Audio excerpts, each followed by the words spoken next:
But the warmth of Say Anything, yeah, I would have to say that one did feel the most like me. Yeah, I just like the warm feeling that Cameron Crowe put into that. So yes, I would say that. Welcome to Story and Craft. Now, here's your host, Mark Preston. Okay, here we go. Another episode of Story and Craft. I am Mark Preston, and if this is your very first episode, welcome. Thanks for stopping by. And if you've been here before, thanks for coming back. Got a fun episode today. If you're a kid of the 80s, let's say Gen X, you definitely know Ione Skye. I mean, she got John Cusack or Lloyd Dobler to hold the boombox up above his head and say anything. So, you know, she is kind of 80s movie royalty. She's got a brand new book out. It is called Say Everything. We learned about her journey. A lot of this is in her new book. Just really jazzed to sit down and share this with you. Okay, do me a favor. If you would, pop over to storyandcraftpod.com/rate. Leave a review, leave some stars if you would, and make sure to follow Story and Craft. That way you get notified every time we have a new episode come out. Okay, so let's jump right on into it. Today is Ione Skye Day, right here on Story and Craft. Where are you joining me from? I'm in Los Angeles at the moment. Oh, you are? Okay. Don't you live down in Australia now? Is that your... I do, yeah. I've been there. We've been there about a year now. Oh, whereabouts do y'all live? In Sydney. Okay. My youngest daughter was doing a gap year last year, and I've always wanted to go down to Australia. I've always thought the expat thing would be a lot of fun to do. And we were looking at Melbourne and going, I've got a recording studio here and all this. I'm like, just the cost to go down there for a year, 2, 3, it didn't make sense. And I was like, God, that would be so much fun to go to Australia and be an expat with my kid for a little while. But oh, yeah. We ended up not doing it, though. Yeah. Well, having my Australian husband, it made sense. And also I have a daughter she's still in Sydney University. And so for us, it felt like, why don't we try that expat thing? But it really, there was sort of a shoe-in because he's Australian and he can work there also all the time, which is nice. How old is your daughter? I have a 24-year-old and a 15-year-old. Oh, okay. You're an LA kid, right? I mean, for the most part, you grew up there, correct? Yes. I grew up in Hollywood, like that neighborhood. You were born in London, is that correct? Yes, I was born in London. My parents were living in Scotland, and then they moved to the country in England. But I was born in this clinic in London. You're the only person that I know that shares kind of a similar kind of peculiar lineage. I grew up identity-wise and all that kind of stuff, Jewish. Grew up with Jewish family, but I'm 1/4 Scottish, which I didn't. I did the whole like 23andMe. Or ancestry, one of the two. And I discovered that, 1/4 Scottish. I'm like, I want to make a connection to that. I want to kind of see what that's all about. So I'm speaking to another Scottish-Jewish combo as well. So you're the only other person who... Oh, yeah. I know. That's right. The one thing in common is the smoked salmon. They both are into smoke the salmon. That you know what? I never thought about that. That is absolutely correct. That's actually that's my ultimate comfort food is lox and bagels and cream cheese. And I did notice in your book there was a mention of Cantors in there, and we'll get to that. And I was like, yes, finally, because anybody who listens to this show knows I mention Cantors at least every couple episodes. And if I speak to, I was talking to Ben Ford, the chef in LA, Harrison Ford's son, and we were talking. I was like, the fine dining thing, love that, but when I go to LA, I've got to hit Cantors every time. That's my yes, I know, and it's funny you cannot find a good bagel in Sydney or in Australia so far. I'm sure someone's screaming. Actually, there's one place, but one of the first things I did was have a nice bagel with cream cheese, and because it's just something about it. It's good here. Yeah, proper and New bagel. York. Yeah. But as far as your book goes, I will say this kind of at the outset, for those listening who are Gen X kids, you're going to do yourself a massive disservice unless you go pick this book up. It's so dense with Gen X nuggets of awesomeness. Thank you. Yeah. But the thing I really loved about it is that I was picking up on, there is the behind the scenes stuff, the kind of how it was made stuff, like the whole say anything. The fact that your connection to the Zappas and Moon's like, come on over, Cameron. I'm like, only in LA would something like that happen.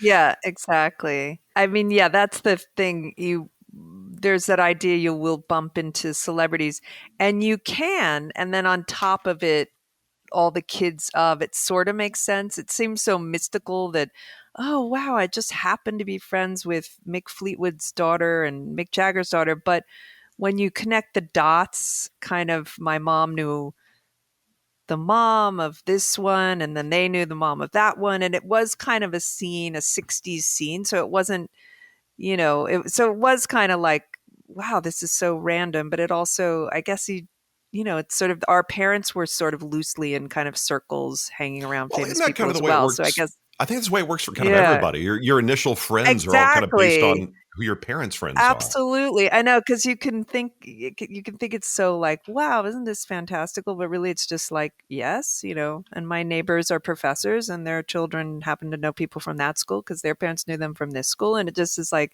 that makes sense. I spoke with Moon Unit a couple months ago. I lose track of time. I can say the Oh, other wow. day. I say the other day, and it could have been Sure. like 6 months ago. Right. I know. But Yeah. you had mentioned something in the book about hanging out at their house. One of the things I gathered from speaking with her and with reading the book, that house was very active with just like, it just seemed like it was the epicenter of just kind of everything going on for a lot of people. That's kind of what I gathered Oh, from it. yeah. I mean, it would be very unusual. There was one time that I was there with just Frank and Gail and Diva.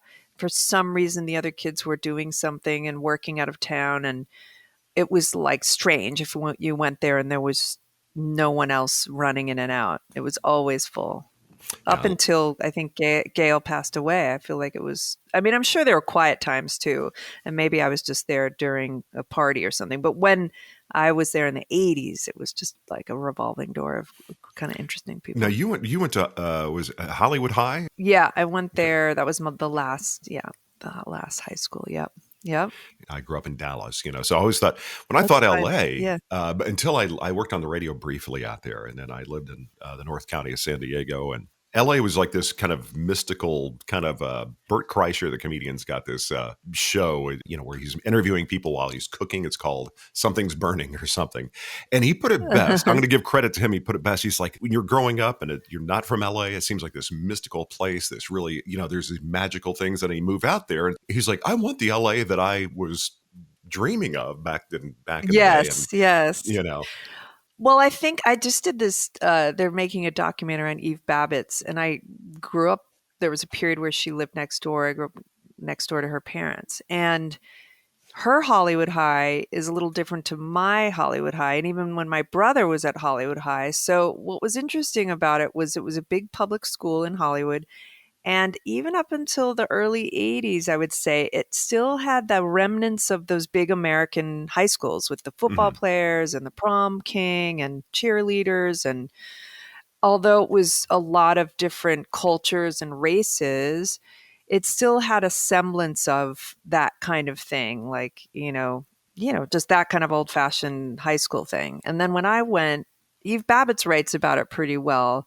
When I went, it had lost that kind of American big high school in the way that you mhm. envision it, and just felt more like a detention center for 700 dialects of different cultures, which was sort of interesting.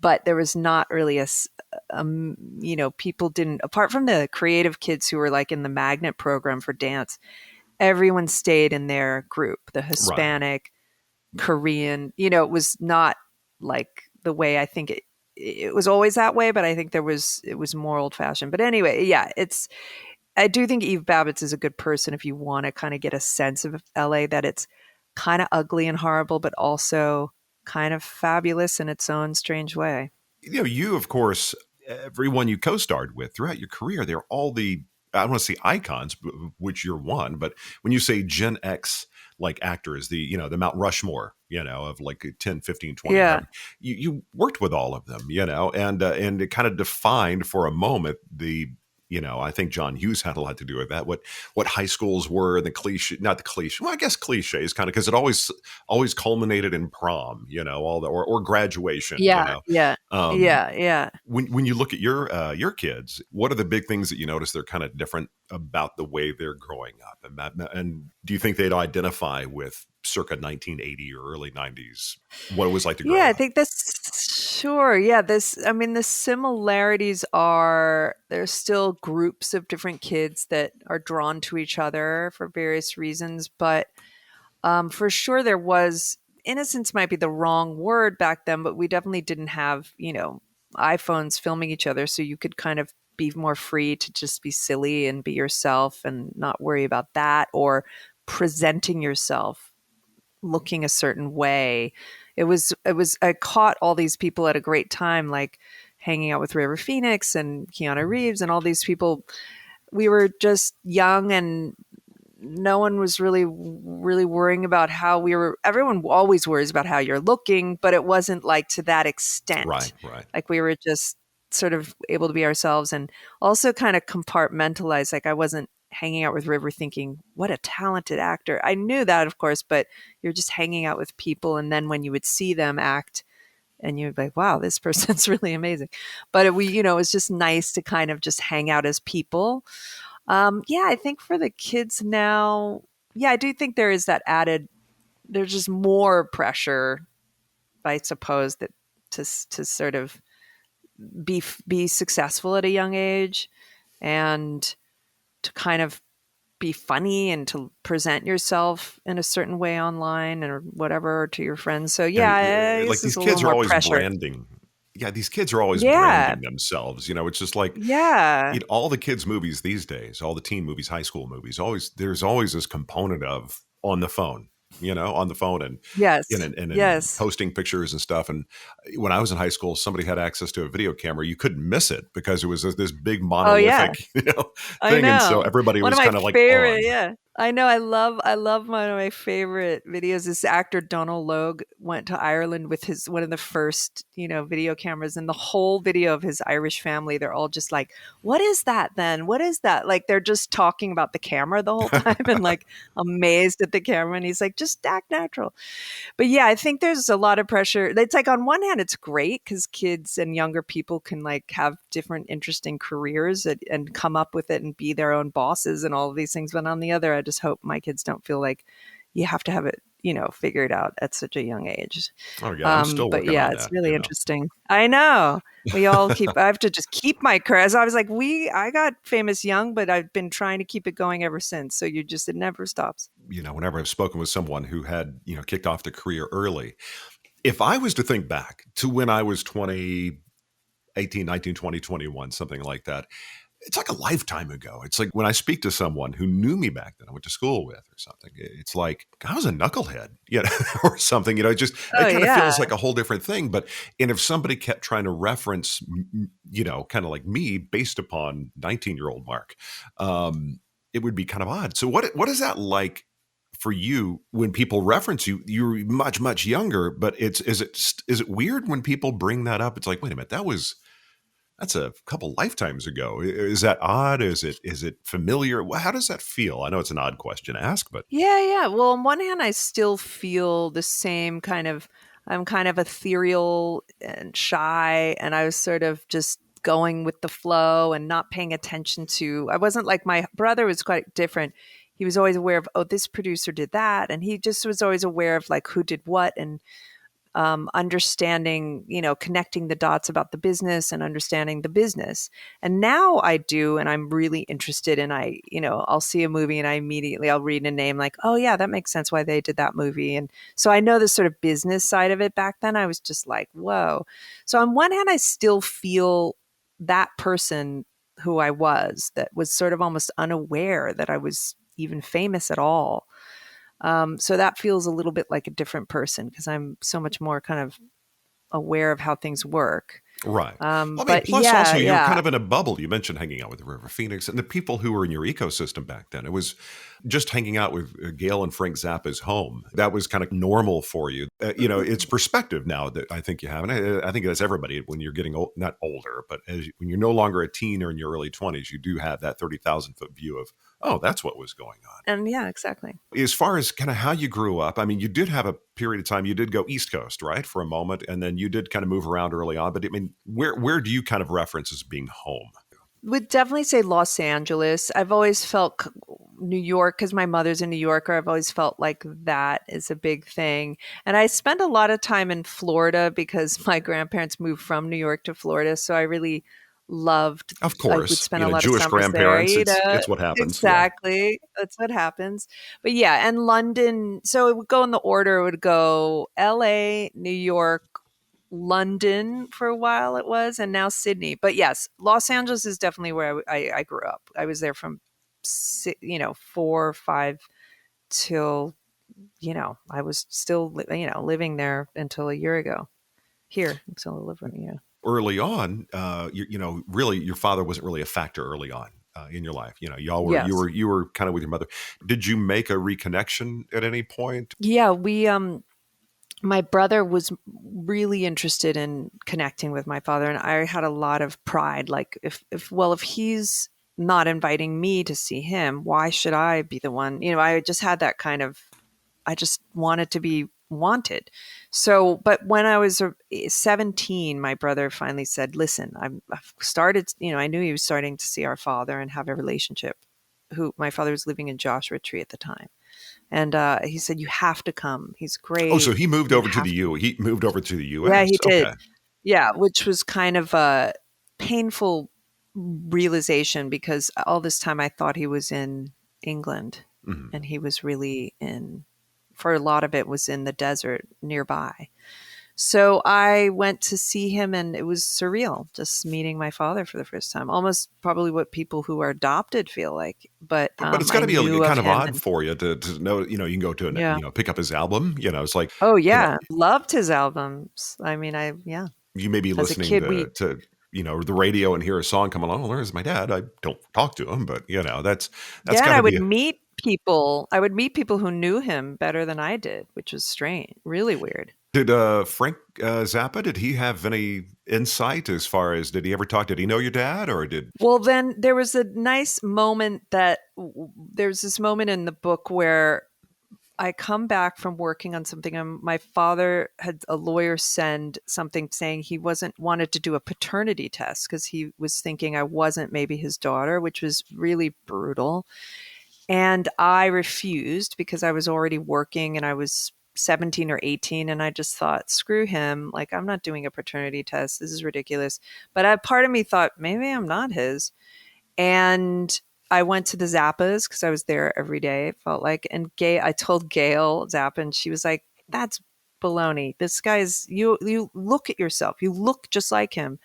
So then now cut to we both know I'm his daughter, but that was really quite nice of her to say, look in the mirror. You look at, and then when I met my half sisters, we look like twins.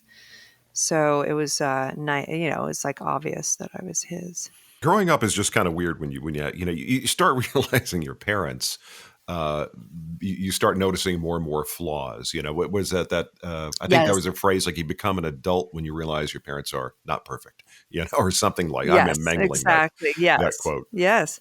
Going back, when you were going to school and father having, doing what he does and the people around you being in entertainment, do you feel like it was sort of like, well, I'm probably going to do this thing? Was that even on your mind, or was this something that you felt like it just kind of happened, Yeah, I was very, very creative kid, but more like in the drawing, writing stories and drawing pictures way. And I never thought I got to have an agent. There were definitely kids that wanted an agent at a young age. And I still meet them now sometimes, and their parents are scratching their heads like, oh, my kid wants to act. Especially after they see certain shows like Stranger Things or something, then all the kids are like, I want to act. I wasn't like that. I wasn't even in the school plays. I liked dancing a little bit, but I think I must have inside wanted to do it because I I really never ever wanted to give up acting, even when I had periods where I wasn't acting for a long time because I wasn't getting a role or something. I really took to it, as they say. So yeah, it sort of happened to me, but it was something I liked in the end.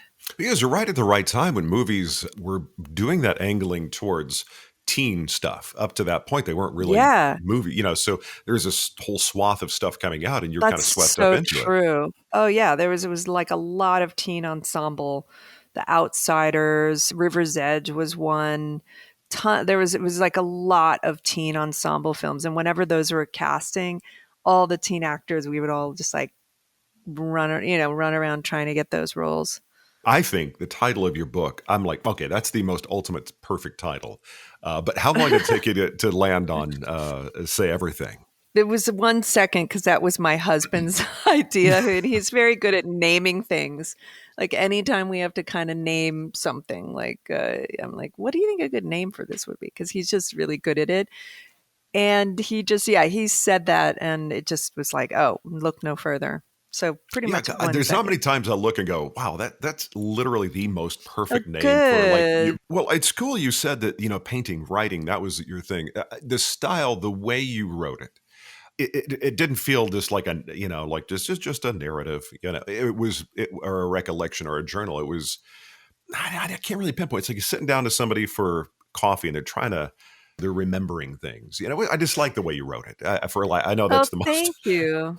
Oh, inelegant way to thank you put so it, much. but No, um, no, I really had to make because I like creative writing, but I also had to think this is a memoir. It's not exactly a novel or something creative like that, but it's like kind of meshing the two worlds where it sort of is a memoir, so that's a sort of format, but it also has a style and has yeah, because creativity or every whatever. chapter kind of opened up with almost like a cold open of okay, we're here Right. now. It was, yeah.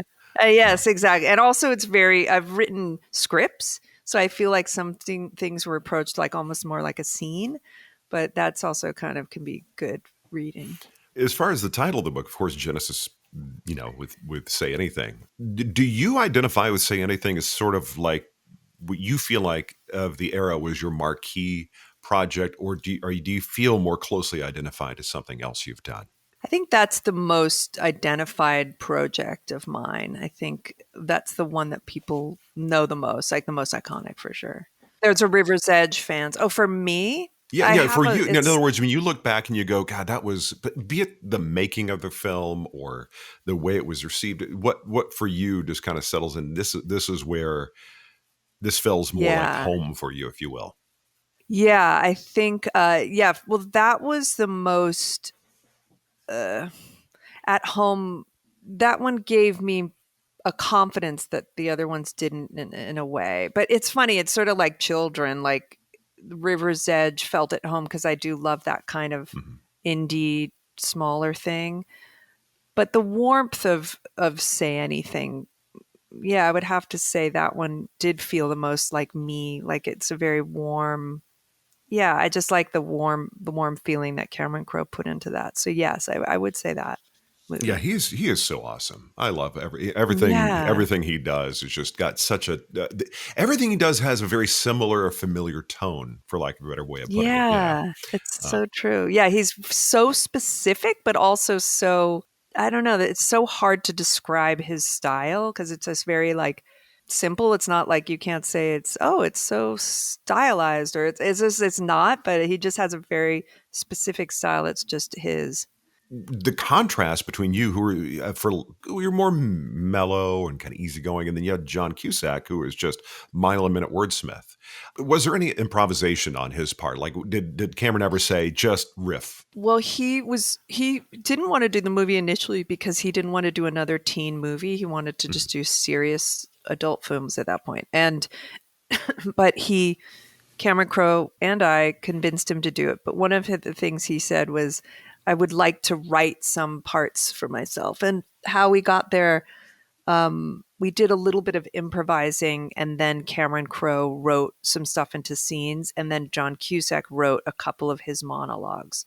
So the improvising wasn't necessarily in the scenes. Like we didn't actually film and improvise while we were filming, but we did some improvisation before that was turned into a script, which is I think what Mike Lee, the director, does a little bit sometimes. So yeah, improvisation, but not like on the day. You know, it really disappointed me, by the way. I saw a cool little movie, that XOXO that came out on Netflix a few years ago. And it's like, and Oh, I saw you pop up. I'm like, oh, Ione Skye's in this for 15 seconds. I'm like, oh, you yeah, broke my I heart. know. Yeah, I guess I just like it was an offer, and those ones you're like, oh, okay, I guess. But it was, I guess it's just like seemed like a cool movie, and sometimes doing a little cameo is really Well, fun. you know, you mentioned the drawing, the writing, and of course, acting naturally is part of what's been where your Hmm. career is at. Where does the Yeah. writing and the painting figure in right now for you? Is that a bigger part of what you're doing, or is it something you're doing a little bit more of now? Yeah, well, I think that, well, yeah, doing this book was just all consuming, and I was acting while I was doing it, but that was about it. And yeah, my painting, I still paint, but I haven't done a big. I'm hoping to do another big painting phase now when maybe this book tour is over and I have some time. I like to really kind of not have a lot going on, but I think yeah, I hope writing is in my future to a bigger extent. And I hope a painting phase is coming again. Have you ever wanted to put a screenplay together, or direct or Yeah, anything over like the that? years, sure. Over the years, I've written screenplays and I've directed music videos and short films. I would love one day to do a feature, and I'm kind of relieved that it hasn't happened yet because the older I get, the more relieved I am I didn't do the one that I thought was the most amazing one, I guess. So I don't know. Mhm. I probably will have one feature in me, but yeah, I do I love think that would be directing. very cool. I mean, you have such a broad bit of experience. Did you ever have a conversation with your mother? Of course, she had dated, obviously, you know, musicians and people in the music Mm. business, and that seemed to be kind of where you ended up as well. I mean, did your mother, do you and your mother ever have a powwow and go, you know, what is it about musicians or whatever? What is it about that aspect of creativity or something like that? I haven't. My mother just loved that time, and that she just loved seeing bands. But she didn't continue going to see bands. She just liked the ones that she saw back then, really. But yeah, she really does appreciate live music. But I think yeah, it's so funny. I was thinking about that for me. It seems obvious, like my father's a musician, so most of my big relationships are musicians, and it just feels like a creative thing that's not dating an actor, which I think an actor feels too close to Yeah, home. yeah. But a musician is another creative thing, but it's not the same as an actor. We have never had that powwow, but we definitely share that in common. Kind of curious if you felt like, okay, something's in the DNA. The musicians make sense to us or Yeah, something it's like that. funny. Maybe we're frustrated musicians, so we just Do you do like anything being around musically them. or I don't. Yeah, just a little bit of piano as a kid. I learned a couple songs on the guitar. I like the drums a little bit, but no, my brother plays guitar. Both my brothers play guitar. But I think if I was going to, I would have, because I paint. My creativity went more into like painting and drawing and writing.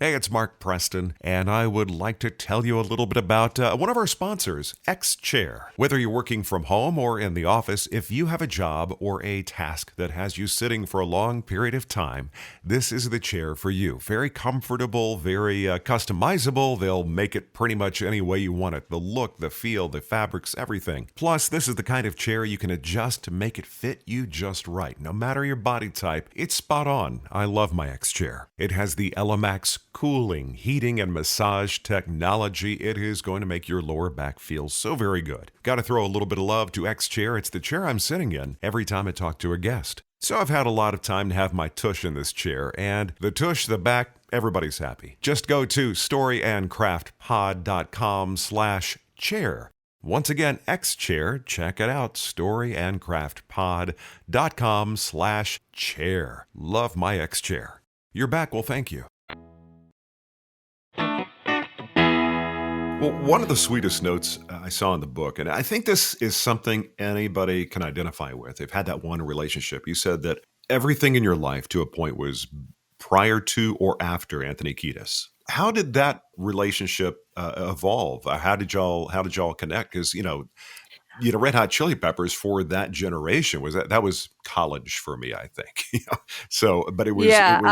Yeah. We met I did a movie with Flea, who's an actor as well as a musician. I did a movie with Flea and Wait, wasn't he the in Back to the Future, or am I 87. imagining that? Wasn't he in one of the Back to the He Futures? I think he was. I think you're right. Well, Crispin Glover was, who was in River's Edge, but might have been. I can't remember. I haven't seen the other two like as many times as I've seen the first one. Yeah, so I did a movie with Flea, and then Flea was talking about Anthony, and then I had become friends with Flea, but it was sweet, but then I just probably should have left it at that and not, gotten involved with that whole group because they were just great and there's a lot of love between us, but they were just too old. It was like too old of a How generation mu- of kids. how He's like was he? Oh, eight okay, years yeah. older. Yeah. So it was just a And you were like fast, 16 when y'all connected, or something to that 16, effect, right? 17. Yeah. So I think I just met him and just, I don't know what happened to me. It wasn't even like love at first sight. I just was, I have no idea. Just because I was hanging out with Flea and some of his friends and his girlfriend, I just like ended up meeting Anthony and just like I want to stay in this group of friends, but it was too old of a group. And yeah, that was something I should have just waited 10 years and then been friends Yeah, when I was yeah. a little older. Well, do you think it But had something to do with the teenage girls? I got a couple of them getting that kind of yeah. attention from a guy. Was that kind of new for you at that Yeah, it time? was intriguing. Absolutely. Absolutely. And I knew it felt a little dangerous and scary. And I think because I didn't know what I was in for, I thought that was sort of fun, danger, scary. And then Yeah. once I was in two over my head, I was like, this is not fun, danger, scary. This is just danger and scary. Well, I'm But curious. yeah, Did I got Gail in did, over did my head. Gail or Moon Zapper, anybody like say, hey, we know Yeah, well, musicians. my mom did, but they were very anti-drug at that household. So once I was with Anthony, I sort of kept him. I stopped kind of hanging out that much with Moon. Mhm. Because yeah, once I was hanging out with Anthony, I kind of stopped hanging out with Moon because I was sort of embarrassed and hiding Oh, him. that's But right. I my did. I mom, did see that. yeah, Yeah. yeah, my mom was more like, "What are you doing?" But there was no, I don't know, at that point she didn't was not Well, it's funny. authoritative. I've heard Flea in interviews. He's really great to listen to. He's a great storyteller of the time. Seems to have a Oh, real good he's grasp of great. what was going on. Oh, yeah. But it's funny. I Yeah, did I he's did have to great. pull this up because we got Crispin Glover. He wrote a little note about the book. It says Ione Skye has always been a bit of a mystery, beautiful, elegant mystery. When you got Crispin Glover say you're a mystery, you're mysterious. Yeah. Wait, is that one of the final blurbs, or is that just something else that came Yeah, up? yeah. What It is was that? it said Ione Skye has always been a bit of a mystery, beautiful, elegant, and Oh, okay. artistically accomplished in various realms of the arts. It was an absolute pleasure to read her book. I Yeah, they forgot had a what little, was the they had a little last. insert here. Yeah, Okay. Oh, got it. Cool. but because that, Yeah, yeah, yeah, that's seeing that true. I know. I because was he surprised he said that because I was like, yeah, if he says I'm a mystery, I must be. So, because you were in a group of folks who really were defining an era, like I said, that seemed to be being a teen. All these teen movies were rolling out. Who do you feel like was most simpatico? Who did you hang out with? You felt like there was a connection. Y'all were kind of on a similar actor path, if you will. Yeah, I think the actors that some who were kind of children of ish. I mean, Moon wasn't acting a lot then, but I definitely was drawn to these kind of children of musicians and people of that era because they had a similar bohemian upbringing. So we probably could Mhm. relate to that. And sometimes these sort of famous dads who are these kind of presents in their lives.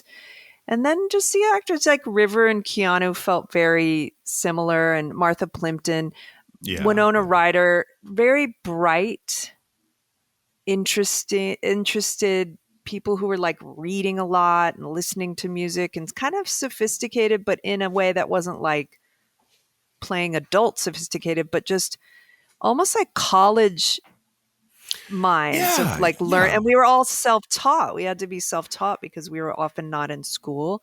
So like a lot of very bright creative, people who were really self-taught and reading a lot and that kind of thing. You're 100% right. Now, it seem to be more like thinkers, more intellectuals, Yeah. and if you compare them to commensurate like teen actors of the day now, I think there is a difference. Yes, There was just something yes. different about Yeah. I mean, it's true. Like a lot of us, like I'm thinking of Winona Ryder, when we would audition for, say, a Woody Allen movie, we had all seen the Woody Allen movie. Whereas I remember this actress who had come from the Midwest, and it's not because she came from the Midwest that she hadn't seen, but she was doing a lot of catching up.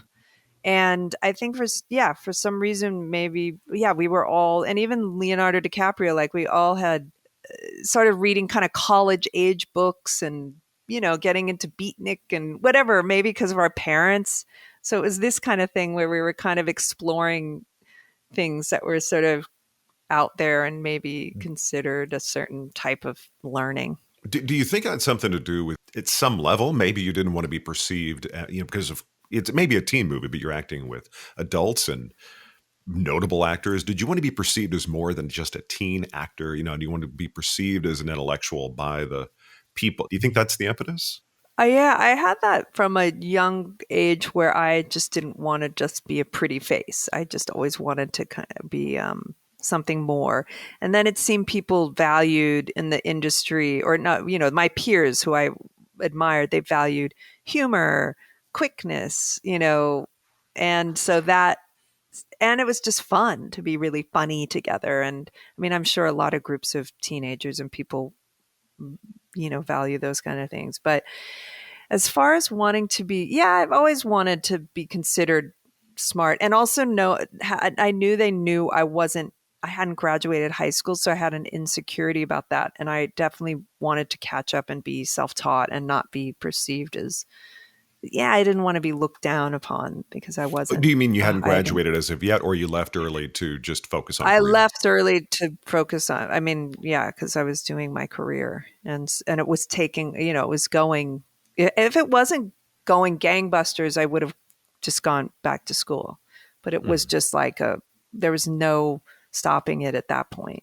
And You definitely got on a fast moving train. There was not like, you didn't have big gaps between projects, Yeah, that time. And my mom was not a stage mom. She was baffled by both of us, especially my brother, who was just like got himself an agent and he was just gangbusters doing it all himself. She's quite reserved. She's not a performer, and so she thought it was fun and kind of great, but then she was a little nervous. But she definitely would have said go back to school. But it was just going movie back to back to back. I always feel odd talking about somebody's personal life, but I'm like, we're talking about a book that brings that up. Right. I for whatever reason, I never knew that you were married to Adam Horovitz. I don't know why I didn't know that, but it was pre-internet, so maybe, and there was sort of it was just before paparazzi mania for a lot of, like, I guess of course there was paparazzi for Elizabeth Taylor and Princess Diana, but this was still, you could kind of go under the radar. And our level of fame wasn't, well, his was big. I don't know. We could just go out, and I've always been able to kind of pretty much just do whatever I want in public, and I get it. Well, that's very nice. It's so nice. How did y'all connect? I mean, was that again going? I'm sorry, go ahead. That was my brother. Yeah, sorry. I'm sorry. My brother did a remake of The Blob, and Adam's older sister, Rachel Horovitz, was a publicist on that. And she and my brother just got along really well and just connected. And then he came back to LA they filmed that in Louisiana. He came back like, I'm friends with Rachel Horovitz and her little brother is Adam Horovitz. And I was like, what? And we were so excited. What year was this roughly? Was it about 91-ish, 92? Am I No, this was early. This was 87. Oh, okay. 87, yeah. Okay, I got to remember high school. Beastie Boys. That was the was right about album then. The first album was probably 86, 87, I'm thinking. Yeah. My kids grew up with Spotify, but when, you discovered music on the radio, it seemed like Beastie Boys were on all the time.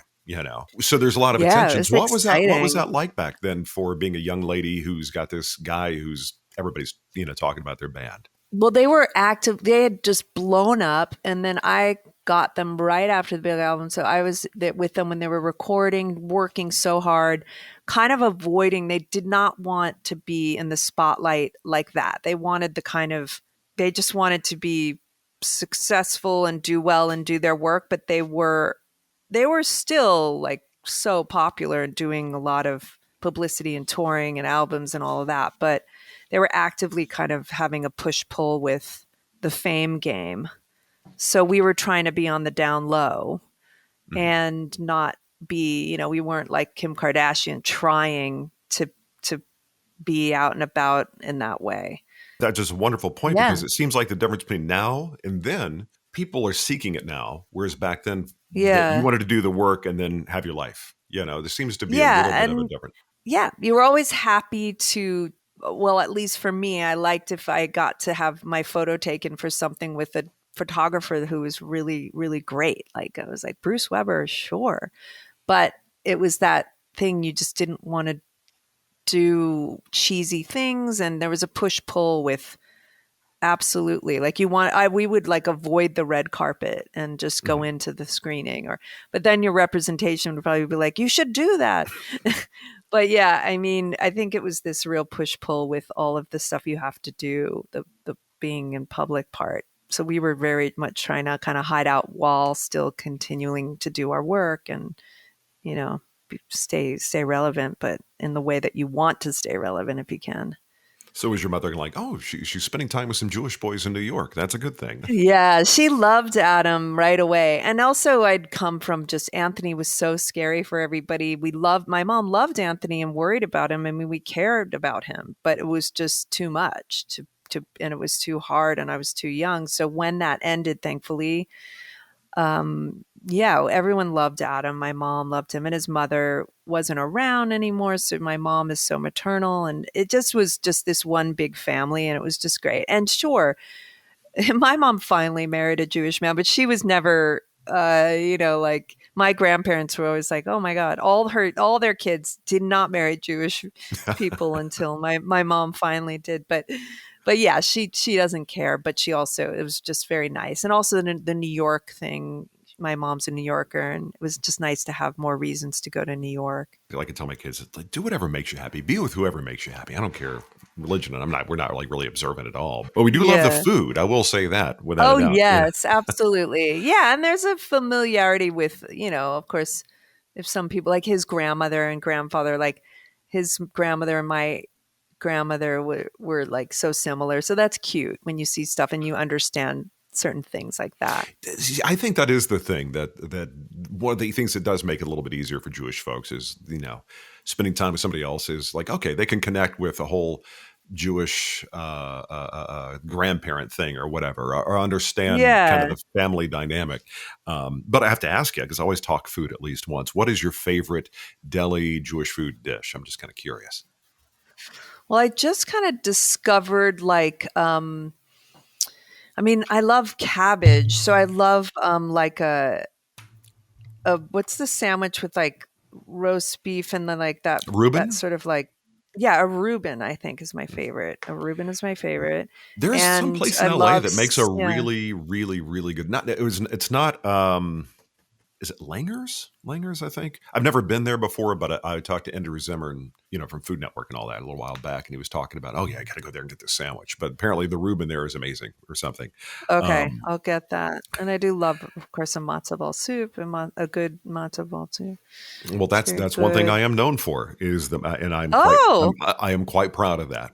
So that's oh, but yeah, that because I it also sounds make my own simple, but lox. you can mess it up. Oh, you make your own lox? Oh yeah, that's Wow, easy. that's I can great. get your recipe. It's literally the Okay. easiest thing in the world. Oh It's my God, just I'm fascinated. you have Okay, I'd salt, love to pepper, know. sugar, dill, and you can wrap up some salmon for a few days. Boom, you got lox. It's not hard at all. You know, Incredible. Oh, you wow, you okay. can tell I haven't had lunch That's yet, so I'm starting to kind of go that I direction. know, But me too. We'll both go have some food after this.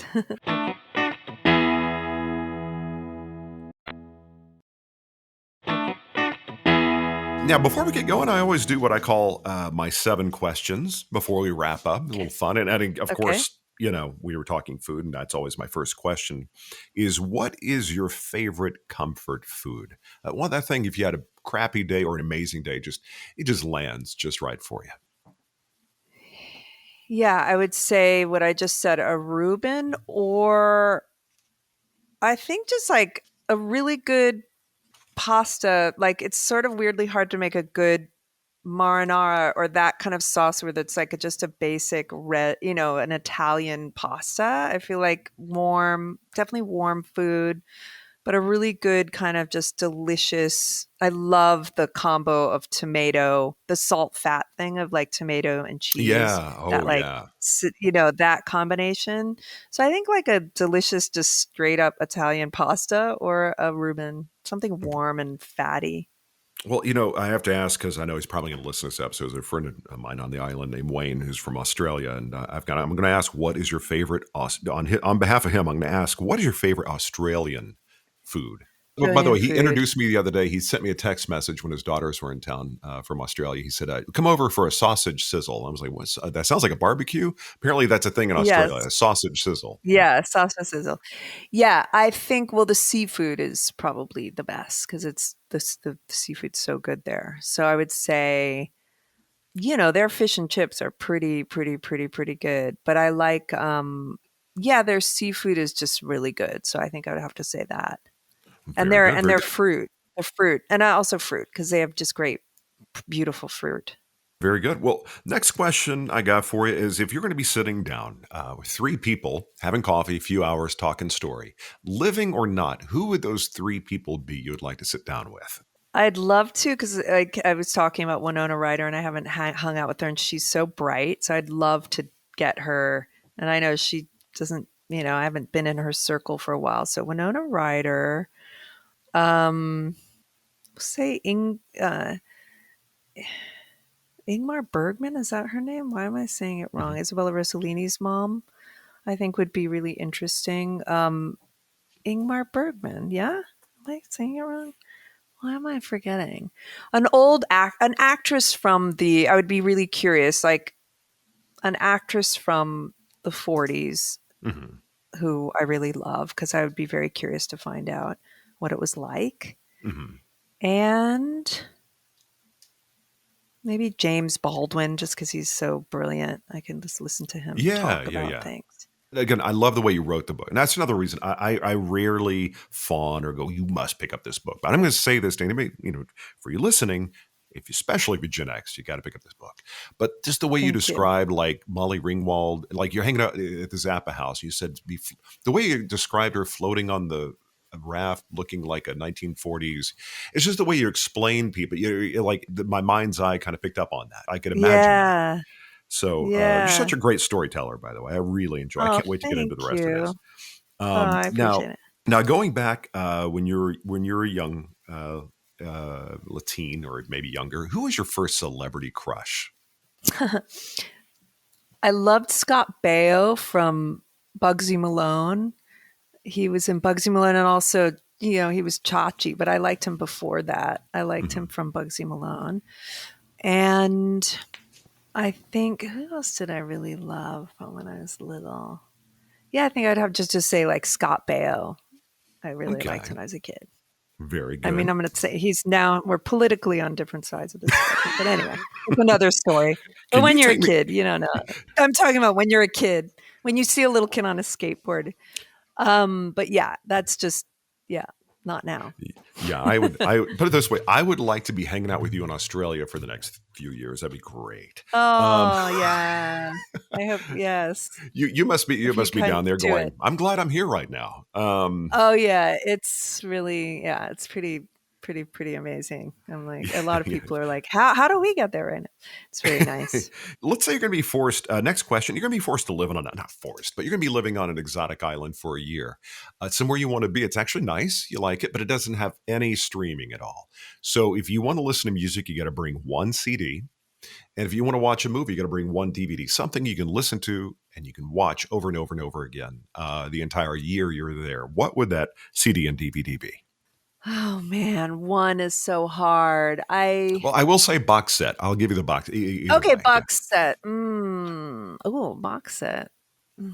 I mean, it might have to be something, I would say, like maybe even classical music. I mean, not that I listen to a lot at this point, but if I only had one, it might be something classical. A box set. Oh my gosh. Um, this is not, sorry, I'm not very good at these like fast answer Oh ones. no, take your Maybe I time. would say right now, I guess maybe it would be Bob Dylan. I'd just say that just because I feel very relaxed listening to Bob Dylan, and Mhm. yeah, I'll say Bob Dylan. Okay, what movie would be the one you would want to watch? Something back Um, when we would have more not reruns, but back before streaming and sure, sure. something would come on TV like, oh, I'm just going to keep watching this. Is that one movie you can Yeah, watch over and over and I over always again? watch A Room with a View. I've watched that a lot. I love A Room with a View. That movie. It's like a Merchant Ivory film. Given the era that we grew up in and that you were working and knew these people, what music were you listening to? What was your jam circa late 80s, mid late 80s? Who and what were you listening to? Yeah, because it was like before grunge and Britpop. So I was listening to a lot of 60s music. I loved like Crosby, Stills and Nash, and I like Neil Young and Bob Dylan, and I like my dad, and a lot of 60s Joni Mitchell. Um, and then we were, I guess, a lot of funk was happening because people are, especially the Beastie Boys, were sampling a lot of funk. So Oh, deep, that's right. deep That's right. cuts, a lot of deep cuts of funk songs, and rap, a lot of rap. Um, and new wave, like just so much new wave, like, Duran Duran, the Police, like just, I always thought I had, apart from the deep dives into the funk, I always thought, looking back, I had a very interesting and obscure taste in music. But then when I think about it, I'm like, it was everything that was on the radio. I was like Yeah, into yeah. basically. Yeah, I started in radio in 1990. I think it was 17 when I first got on the radio in Dallas. And I remember my first hour, I still have the page, my music log. I still have that. It was like Aerosmith, New Kids on the Block, Keith Sweat, Bell Biv. It was just this melange of just all these different like hip hop, and Yeah. it was like you could Yeah. get all that on a pop station where it wasn't I as know. And I thought I was like out of the box, but I was like just listening to just like stuff that was on K Rock or stuff that was on whatever one. I don't know if it was K or 101 back then, but it was pretty just, what everyone else was listening to. But I loved it, like a lot of people. one of the things I really Sure. love about Once Upon a Time. Was it Once Upon a Time in Hollywood or Quentin Tarantino movie with Leonardo Yes. DiCaprio? Yeah. Yeah. I feel like that movie was a micro bit of a love letter to radio circa 19 late 60s. Because whenever they got in the car, they'd turn on and you would hear. Yeah. Uh, That's uh, right. when I was on the radio in Dallas, you had the guys that loved East Coast and Stern and all that. I was very much a West Coast Rick Dees, Oh, Shadow yeah. Stevens kind of a guy. Yeah. So I Yeah. had to bring my radio nerd thing into this at some level, I suppose.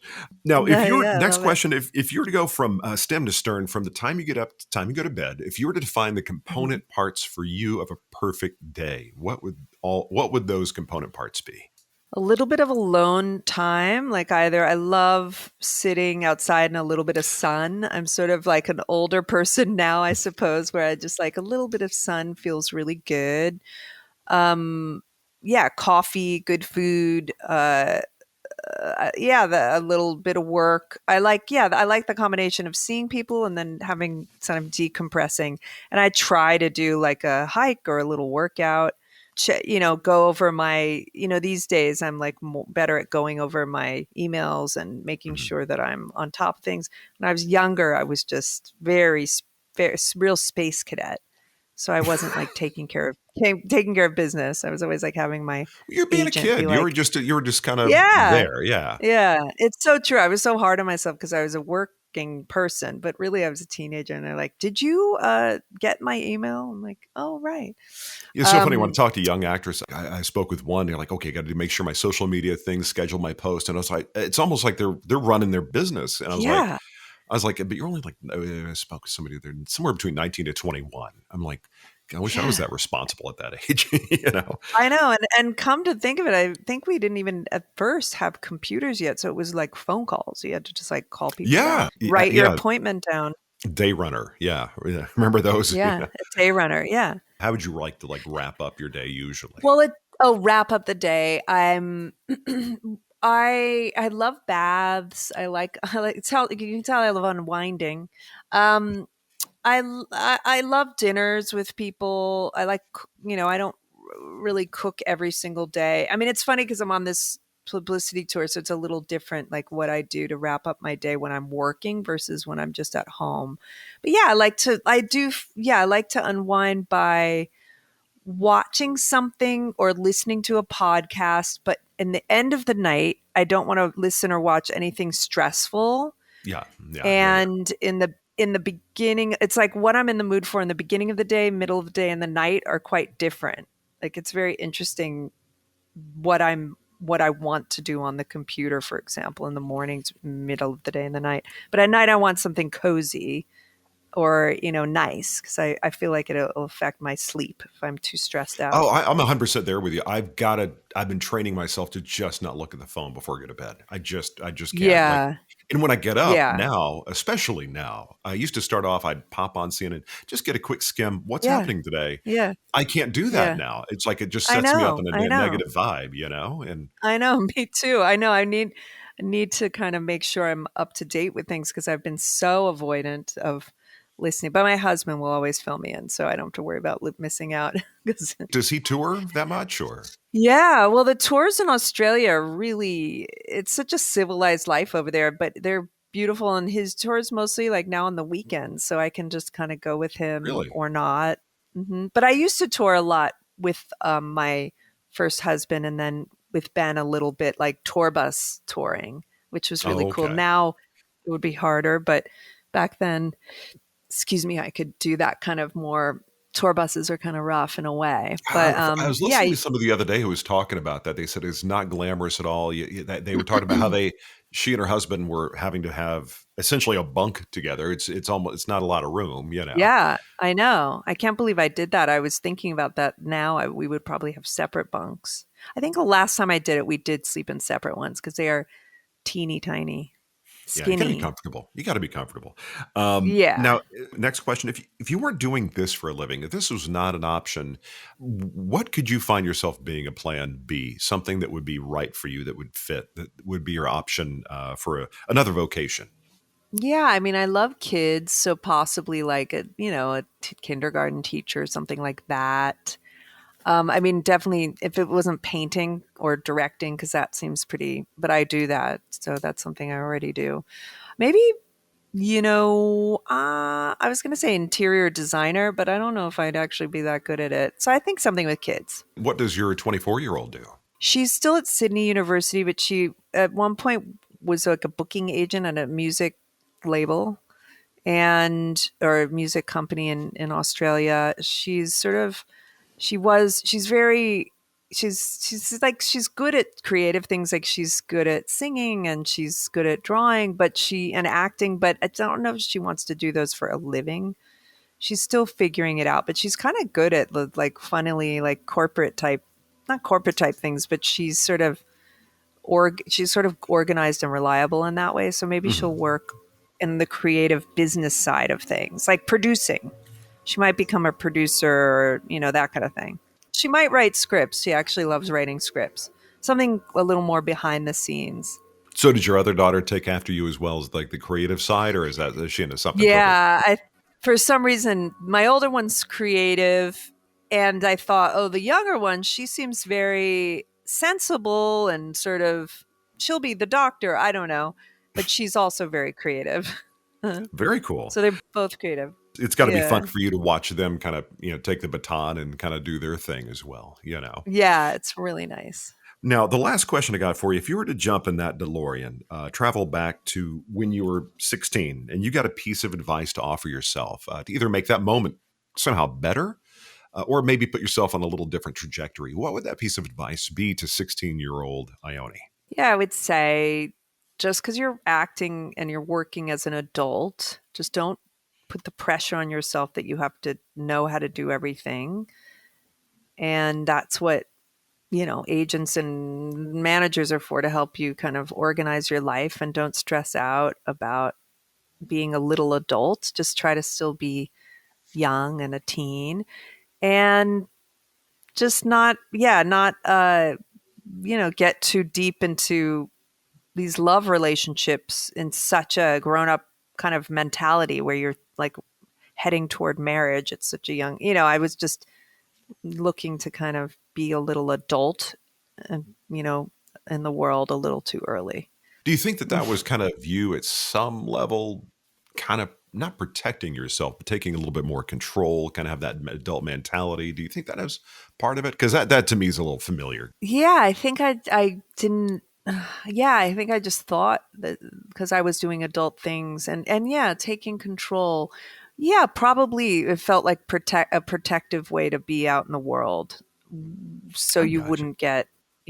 wouldn't have anybody, mess you around, I guess. Yeah. I can't even imagine, I'm sure it was a blast, but it was also kind of stressful, new, and, Yeah. to be working with, it was an interesting time. You're with contemporaries age-wise, but the show's being run by much older, it's a whole different world. Yeah. Yeah. I always wanted to be in it. When I was younger, I was like, oh, I want to be doing that. I want to be doing that thing. They seem to be having a lot of fun. Yeah. So, Well, for most of it was really good, and I feel so happy. Like I wasn't in a hellish like Disney show where you're hearing, yeah, oh, it was terrible for the kids. Like thankfully, most of these movies, the directors and the people felt very like really appreciative of our talents and like into us as like, wow, this kid River, he's so amazing. And like they sort of did treat you in a respectful way. Like at least most of the things I did, thankfully, were more of like those kind of adults that valued teenagers as human beings. So that was lucky. where can we see some of your paintings? Do you have your paintings online where we can see them? Yeah, I think it's under Ione Skye Paintings. You can find it. Okay. Yeah, Ione Skye Paintings. And it's Aw- needs to be updated, but you can get a vibe. Awesome. Well, thank you so much. It has been literally more than a pleasure to spend some Oh, time good. with you. And I encourage everyone to grab Say Everything. Not only is it the best title of a book, perfect title, but I can't wait to, tonight to move through it and Yay. read some more stories. But I Okay, appreciate good. it greatly. And I wish you nothing but the best. And hopefully we can touch base and catch up down the line. Okay, thank you so much. All right, there you go, Ione Skye. What a pleasure it was to sit down with her. I mean, I'm a Gen X kid of the 80s, and she's right in that sweet spot of people who just kind of really helped define that movie era, if you will. Really enjoyed the conversation. And again, the book is called Say Everything, came out yesterday, so it is available to you right now. Go out there, get it. You won't be disappointed. So just do me a favor if you would, and make sure to pop over to storyandcraftpod.com/rate. Rate the show, rate the episode, leave some stars, leave a review, whatever you want to do. Make sure to follow on your podcast app, whatever you use. That way, whenever we have a new episode come out, you'll be the first to know. All right, so that's going to do it for me for today. As I always say, thank you so much for making what I've got going on here part of whatever you've got going on. It means a lot to me.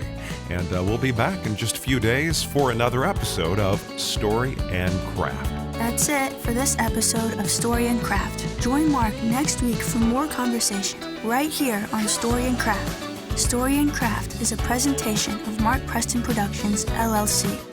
Executive producer is Mark Preston. Associate producer is Zachary Holden. Please rate and review Story and Craft on Apple Podcasts. Don't forget to subscribe to the show on Apple Podcasts, Spotify, or your favorite podcast app. You can subscribe to show updates and stay in the know. Just head to storyandcraftpod.com and sign up for the newsletter. I'm Emma Dillon. See you next time, and remember, keep telling your story. Come on.